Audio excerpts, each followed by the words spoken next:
ఒక బాండీ పెట్టుకొని ఆయిల్ వేసుకొని ఆయిల్ హీట్ ఎక్కినాక నిలువుగా కట్ చేసుకున్న పచ్చిమిర్చి వేయాలి. ఫస్ట్ పచ్చిమిర్చి కొంచెం వేగిన తర్వాత ఇప్పుడు మనం కలుపుకున్న ఫిష్ వేసుకోవాలి.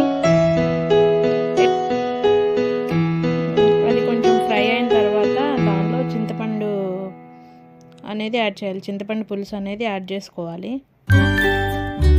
ఇంకా పులుసు పోసుకున్నాక అది కన్సిస్టెన్సీ చూసుకుని వాటర్ కావాలంటే కొంచెం వాటర్ వేసి అది మరిగేటప్పుడు కరివేపాకు అండ్ అల్లం వెల్లుల్లి పేస్ట్ అనేది కొంచెం వేసుకుని అది బాగా మరగనేయాలి.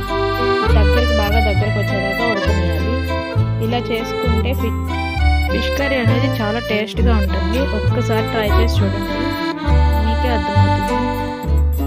వీడియో నచ్చినట్టయితే ఒక లైక్ చేసి సపోర్ట్ చేయండి. Please subscribe my channel. Thank you for watching.